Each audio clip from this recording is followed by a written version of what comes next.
Lore Olympus is a modern-day take on the famous stories of Greek mythology, with stories like Hades and how he came upon Persephone, to Zeus and his overall relationship with his family and Hera, to finding out more about Apollo and what he does, to Poseidon, to Ares, to Hestia. The list goes on. The entire Greek pantheon just is saturated in so many fascinating stories. And that is where Lore Olympus comes in. It is a series that I have covered in the past on the channel many months ago. I talked about it when I first kind of dived into it, and I was like, this is an interesting series, because if anyone knows me, they know how much I love mythology. It is easily one of my favorite things to really just dive into, because a lot of our writing, a lot of literature, like in the modern day, it references mythology. Like, a lot of different stories, a lot of our favorite manga, a lot of our favorite anime,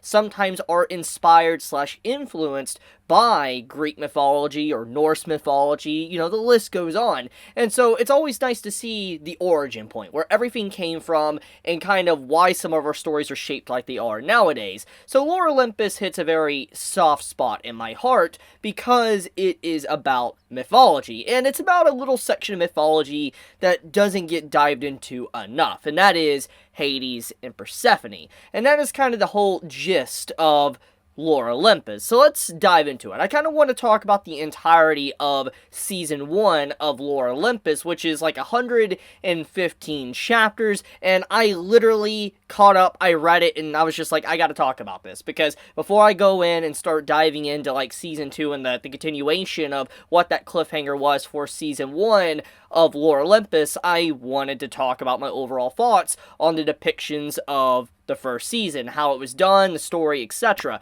So, if you have no idea what Lore Olympus is, I am going to just explain it all here and now, and if you're interested, you can read it. I'll link it in the description if you want to check it out. So, how it starts. Lore Olympus is about our main female character, Persephone. She is a goddess of spring itself, that is wanting to pretty much get out of the nest, to leave her mother's nest and be able to explore and see the world. For instance, Olympus, be able to see just what the world can offer her, because she's always been sheltered since she was very young. That is what this story opens up with, that, you know, she is someone that doesn't have many experiences, she hasn't really had any friends, she's just been locked up by her mother, and you don't really get much information there in the early stages of the story. You just know that she has not been able to really have a social life, and for the first time in her life, she gets to have said social life. But on her first time really having social life, she meets Hades. And Hades is someone that instantly I think everybody's going to recognize, because he is a famous figure that is always constantly mentioned in different types of storytelling. And Hades, being the god of the Underworld, his fateful meeting with Persephone is very interesting, because it's slightly different from the normal depiction of the myths. For instance, when Hades first met, let's say, Persephone, he met her in a field of flowers, and then, you know, he grabbed her and he brought her down into the Underworld. That's one of the way the stories go. Obviously, Lore Olympus does take away from myths and stuff, like it tries to use the story as a myth, but it does it in its own variation, which I really appreciate, because it mixes up the telling of the story to where even if you know where maybe some of the outcomes will be, it's not always going to be the exact same thing you are expecting. There could be some twists, there could be some turns, and I'll talk more about that in a second as I kind of recap Season 1 for you guys. So, as she makes her fateful encounter with Hades, obviously, it's just a quick little thing. They both, well, you know, get to have a night together. Nothing really happens, but, you know, they just have a pleasant time, because, once again, Persephone as an individual, she really has never had any interaction much with people, and the first time she gets to meet someone, she gets to meet Hades. Hades, he's, you know, going through some issues, he's having problems with relationship, and so he decides to just, you know, chill out that night. And so they have a really wonderful, peaceful time together. And as that happens, someone decides to take pictures. And these pictures obviously get blown up, and then overall, the entirety of Persephone's reputation is kind of tossed in the mud. Now, to kind of clarify a few things, as I said early on in this video, this is a modern day take on classic Greek myth, because as we know, in the ancient times of, you know, Greek mythology, there was no newspapers, from what we know of, and there was, like, no cameras, no phones, etc. But obviously, this is bringing the entire stories into the modern era. If, you know, technology technology was around, to kind of clarify there. And so you have these individuals, they start taking pictures of, let's say, Persephone and Hades and having a night together, and obviously nothing happened, we as the audience know, but someone takes pictures, they start spreading it all over and saying like, oh, you know, Persephone was there to have a quick little fling with Hades. And if you know the true story of Hades and Persephone, you know that definitely leads somewhere in the future, but at least in the early stages, at least of Lore Olympus, that's not what happened. And Persephone in this story, she's someone that is, you know, about to take a vow. She has made a vow to where she will be a maiden / virgin for the rest of eternity. And when you hear those words, maiden / virgin for all of eternity, that is quite the commitment. Like, just put that in perspective, okay? We as human beings, when we think of eternity, when we think of just like something like that, our mind really cannot begin to actually comprehend the magnitude and the scale of eternity itself. And imagine someone like Persephone making a vow like that at such a young age, a new, fresh goddess, making a vow like that, and not really understanding what that truly entails until it's already too late. Now, thankfully, in the early stages of the story, Persephone is conflicted. She hasn't fully committed and made the vow yet, but she is going down this program, this scholar program, to be able to go to school, etc., and that is why she's got her funding to be able to go to school. But she's got this funding because she is going to make that commitment of being a maiden for all of eternity. But she has conflicts. As the story progresses, it heats up, and she gets a little bit more conflicted with her feelings towards Hades. She starts to regret that, you know, she doesn't want to make that vow. She doesn't want to be an eternity of being a maiden. She actually just wants to probably have a relationship with Hades. So it's really interesting. That's one of the main central conflicts of the story. Now, there's more obvious conflicts that happen within Lore Olympus, but that's one of the biggest conflicts of the story, is her overall grasp of, does she want to throw away the tuition? Does she want to throw away potentially everybody else in society that slightly already cares for her for, you know, her relationship with Hades? You know, does she want to upset everyone and burn bridges? She's concerned about that. She's worried. And it's a very interesting way to get into Persephone's mind and kind of the decision she has to make if she wants to be with Hades or not. Now, as you can see, this is a love story. That's the entirety of it. I mean, literally in actual Greek mythology, you know, Hades and Persephone, they do get together. They literally become the king and queens of the Underworld. So, it's like a no-brainer that eventually they probably will end up together, but the circumstances behind it and how it happens is probably going to be vastly different, and that's kind of where Lore Olympus' story is going. And that kind of goes into the next point that complicates the issues of the relationship: Apollo. So, Apollo as a character, or as, I guess, just an entity within the story, he is someone that I feel like people have heard about. They have definitely heard about the Greek god Apollo. I think everybody's kind of heard about how he has music, etc. You know, he's someone that people recognize. Maybe not a lot, but they definitely recognize him. It's like if someone mentioned Zeus in a conversation, you would know who Zeus is. It's like, oh yeah, the god that slings thunder and lightning, etc. You would know who Zeus is. And obviously people would recognize Hades because he's a man that literally is the lord of the underworld. And then Poseidon as well. I mean, that's another, you know, no-brainer. He's constantly mentioned in so many different movies and literature. Everybody's definitely heard of Poseidon. So that needs no explanation as well. So, when you look at just Apollo as an individual, like a figure in Greek mythology, people recognize him potentially, but he's probably a lesser-known individual. He's not, like, up there with Athena or Ares, you know the point. So that gets into the point of his role in the story. Apollo was kind of a bit of a playboy, very much so like Zeus is in Greek mythology. And when I mean playboy, he did despicable things in Greek mythology. Absolutely despicable. So despicable, in fact, I can't actually straight up say it because YouTube would definitely just take this entire video down if I was. So the point I'm trying to make is if you are interested in what Apollo's done, read some of his myths. It's messed up. That's all I'm going to say.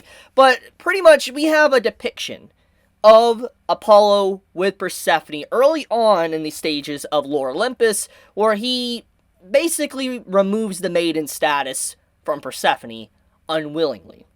You understand what I'm getting at. And so because of that, this opens up the door that obviously to the conflict that Persephone faces throughout the entirety of the first season up to like chapter 115, is that she feels like even if she wanted to follow through with the vow of being a maiden for all of eternity, she's already broken that vow. Even if it wasn't to her own choosing, it wasn't her willing to choose that path, she got forced that thanks to Apollo. And so she feels like if she continues down this path, even if nobody knows, she'll be lying to everybody, and she doesn't want to do that. She wants to be very honest and not dishonest to those around her. She'll feel like she'll be using them. And so Apollo obviously is just outright despicable, a heinous scumbag that words can't begin to describe what he has done throughout his myths, but also in the story of Lore Olympus.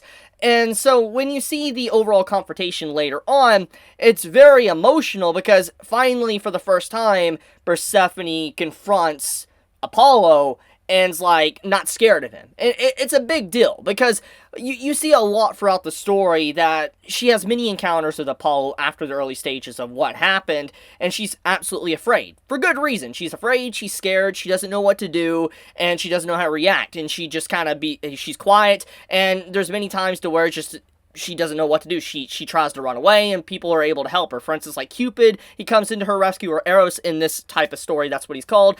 Eros, actually saves Persephone a few times, and also Hades comes to her aid a few times as well. So we definitely see where, Persephone, at the end of Season 1, she got the courage to stand up to Apollo. And it's a big deal, because it shows that she's growing as a character, as a person. She's willing to face her past, face mistakes or things that was out of her control, and try to push through them and become better as a person. I really enjoy that. The growth of her character, being able to face these struggles, these problems, and try to really make an honest step in the world. I love that, and it's one of the things I really love about, let's say, Greek mythology, or mythology in general. There's a lot of life lessons, a lot of things you can learn from mythology in terms of the lessons they teach you, and Lore Olympus does just that. It teaches you a lot of life lessons you can get from some of the chapters, or most of the chapters that are shown in this story.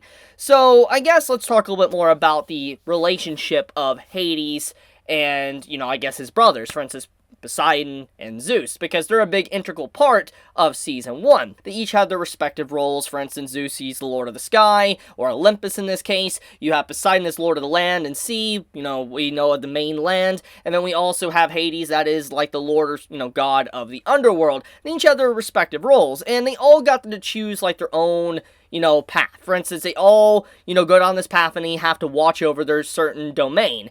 And in the ancient stories of, mythology, with how, let's say, Hades, Poseidon, and Zeus actually obtained their domain, it was thanks to after they got rid of their father, Kronos. When they got rid of him, in one of the stories, Zeus grabs up a bunch of gems, like a ruby, a sapphire, and an emerald. He puts them into a lot, and then they put their hand in it, and whatever gem they got, it was all in luck and chance. That was what their domain would be. For instance, if hypothetically things would have been different, Hades could have put his hand in it, and he could have been in Zeus's position, the Lord of Olympus. And then Poseidon could have been the Lord of the Underworld. The list goes on. So the point is in ancient story, that's how they chose their roles. Now, we have yet to really dive into that aspect of Lore Olympus, but I feel like that is heavily influenced in the writing of Season 1. And the reason why I mention that is because of the color palette. So I want to show a few things on screen. If you look at this scene right here, this is Zeus being a playboy, by the way. Absolutely disgusting behavior, especially when he has a wife like Hera. But he looks normal. He looks like a human, pretty much. And then you see multiple scenes with, like, let's say, Hades and Zeus in other areas, or Persephone, and you see how their colors. For instance, like, they're solid blue, they're solid, pinkish, like purple, purple. You have the different colors. And I feel like this is like a subtle nod or reference to maybe those gems that selected the domain of, like, which god would rule which. I could be wrong about that, but that's my overall impression. That is my, headcanon at the moment, until I'm obviously proved otherwise, either through official writing from the writer, or if someone in the comments can actually clarify. But regardless, though, Season 1 of Lore Olympus, it's very, very heavily influenced, obviously, by Greek mythology, but done in its own way, with its own storytelling, leading into a lot of conflicts and twists and turns with Persephone, and if she wants to actually be with Hades or not. It's really engaging, and I am a sucker for romance stories, etc., and what's a better romance than someone that is the god of spring, falling in love with the god of the underworld, the land of the dead itself. Falling in love. So life and death meeting each other, forming a relationship, and a little bit of food for thought if you don't know anything about the inner result of Persephone and Hades' relationship. This might come as a spoiler. I don't know how the writer's going to write it, but this is definitely one of the things that happen. Persephone and Hades' relationship, thanks to them being together, it actually is what causes winter to be a thing in Greek mythology. For instance, when Persephone left her home and went to the underworld to live with Hades and be his official wife, winter happened because Demeter got very upset that her daughter was taken away, and the entirety of the land died. Agriculture, everything died, which gave rise to winter itself. And so, thanks to Persephone getting with Hades is why winter exists, at least in Greek mythology. And then when she returns from the underworld back to spring, that is when life is reborn. So it's a cycle of rebirth and death. I really like that concept in the story of Hades and Persephone in Greek mythology, and I am very curious to see how that's going to play a role in the upcoming storytelling of Lore Olympus. But I guess I'm going to leave it at that. It's a really good first season. That's my overall recap of it. It's probably not the best recap, forgive me, but that is just like the main points, the big points you can get. I mean, obviously you have the little flings with Memphi and all that with Hades, and that's a big bombshell, and it's kind of hard to talk about that because of things I know with the mythology, but I will say that Hades' relationship with Memphi is fascinating because she comes across as someone that you want to root for, but then you want to kind of sling her onto the bus because of the mistakes she makes, and she's a very flawed individual, a very good character. I do want to take a few moments to say that. Memphi as a character, I know many probably hate her a lot if they have read Lore Olympus. I really like the writing of her character because she is flawed. She is incredibly flawed. Is she a bad person? Yes. But I think because of the flaws and how bad she is, makes her come off as a very intriguing character for the story. She's a good kind of semi-antagonist. She's not like the main antagonist, but she's a good like little villain kind of slung into some of the arcs. But yeah. Okay, I'm gonna leave it at that. I could go on a tangent and just talk and talk and talk, because there is just so much when it comes to Lore Olympus, and I would hate to spoil every twist and turn. This is mainly supposed to be a recap slash just discussion on the first season, not everything that's potentially going to happen. So before I wrap up the video, though, I just want to say if you are interested in reading Lore Olympus, then link is in the description. Check it out for yourself. It's a really good read. I really do recommend it. If you love mythology and you love romance, you're definitely going to fall in love with Lore Olympus. There's a lot of chapters, even after what I just covered. There's like 190 something chapters, and I'm only covering 115. There's just so much to discuss. I recommend it. But I guess I'll leave it at that. If you enjoyed the video in any shape or form, leave me a like. It does help me out a lot. And if you want to get notified for whenever I upload a video, subscribe and hit that bell icon. But I love you all. Be safe. Have a wonderful day or not. Chibi out.